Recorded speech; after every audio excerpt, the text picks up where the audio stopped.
और बैंक्स के एनपीए पर सुनवाई करते हुए सुप्रीम कोर्ट ने सरकार को सिस्टम में सुधार करने के लिए कदम उठाने के निर्देश दिए हैं। सुप्रीम कोर्ट ने सरकार पर सख्त टिप्पणी करते हुए कहा कि अगर आपका सिस्टम सही होता तो सरकारी बैंक्स को इतनी बड़ी संख्या में लोन राइट ऑफ नहीं करने पड़ते। उधर सरकार ने कोर्ट को जानकारी देते हुए कहा कि एनपीए की समस्या से निपटने के लिए सरफासी एक्ट और डीआरटी कानून में संशोधन की प्रक्रिया जारी है और जल्द ही बैंक्रप्सी कानून के आने के बाद डिफॉल्ट मामलों से निपटने में और सफाई आएगी। सुप्रीम कोर्ट ने सरकार को एनपीए के मुद्दे पर एक स्पेशल पैनल बनाने की मंजूरी दे दी है और 19 जुलाई तक डिटेल प्लान पेश करने को कहा है।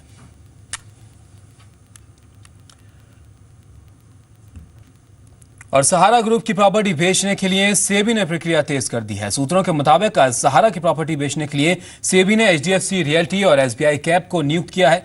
सूत्रों का कहना है कि एचडीएफसी रियल्टी और एसबीआई कैप सेबी को प्रॉपर्टी की वैल्यूएशन और इन्हें बेचने में मदद करेंगे। आपको बता दें कि सुप्रीम कोर्ट में कल सहारा मामले की सुनवाई होगी। पिछले महीने सुप्रीम कोर्ट ने सेबी को सहारा ग्रुप की प्रॉपर्टी बेचकर निवेशकों के पैसे लौटाने का आदेश दिया था।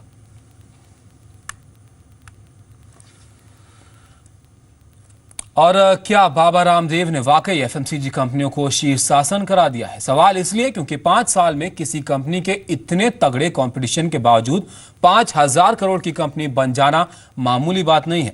बाबा ने इस मौके पर दूसरी कंपनियों का न केवल खुली चुनौती दी बल्कि 1 साल में 10,000 करोड़ की कंपनी बनने का टारगेट भी बताया।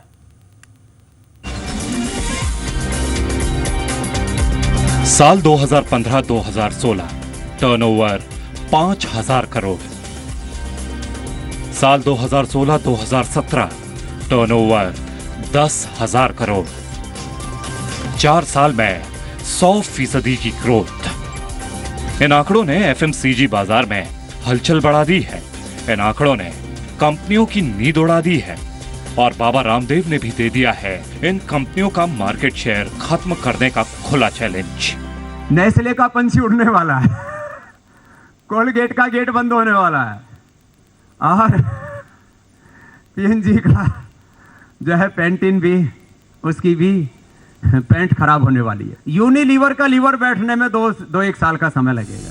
पतंजलि ने पिछले 1 साल में 150% की ग्रोथ हासिल की है और अगले साल के लिए बाबा का लक्ष्य 10,000 करोड़ रुपए का टर्नओवर हासिल करने का है।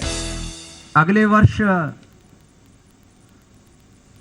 10,000 करोड़ रुपए से ज्यादा का लक्ष्य रखा है। इस साल पतंजलि डेयरी कारोबार में भी उतरने की तैयारी कर रही है। बाबा रामदेव ने जल्द ही ऑनलाइन कारोबार में उतरने के संकेत दे दिए हैं। यानी बाबा रामदेव ने दूसरी कंपनियों को शीर्षासन कराने की पूरी तैयारी कर ली है। प्रकाश प्रियदर्शी, जी मीडिया, दिल्ली। और अगले साल तक पतंजलि का कारोबार 10,000 करोड़ के पार हो जाएगा, ये कहना है बाबा रामदेव का। रामदेव के मुताबिक पतंजलि का कारोबार 5,000 करोड़ के पार पहुंच चुका है और कंपनी की डेयरी कारोबार में उतरने की भी अब आगे योजना है। कंपनी दूध, दही, पनीर भी बेचेगी और इसके अलावा कंपनी की योजना ऑनलाइन कारोबार में उतरने की भी है। हमारे साथ बाबा रामदेव हैं। पतंजलि ने 5,000 करोड़ रुपए के कारोबार के लैंडमार्क को अचीव किया है। सबसे पहले तो बाबा आपको बधाई कि 5,000 करोड़ रुपए के लैंडमार्क को अचीव किया है। क्या स्ट्रैटेजी है और इसको इस पूरे प्रोसेस में कितनी मेहनत करनी पड़ी और आगे की स्ट्रैटेजी क्या होगी? देखिए, 20 साल पहले हमने अभियान शुरू किया था।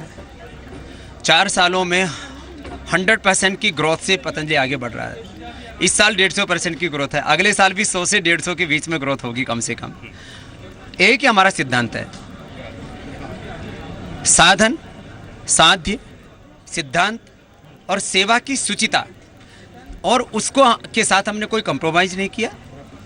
हमने वर्ल्ड क्लास क्वालिटी के प्रोडक्ट लो प्राइस पर प्योरिटी और चैरिटी की भावना के साथ उपलब्ध कराए और आज करोड़ों लोगों ने पतंजलि पर ट्रस्ट किया। तो करोड़ों देशवासी हमारी ताकत है। नहीं तो कहाँ तो 2,500 करोड़ का विज्ञापन करती है यूनिलीवर जैसी कंपनियां।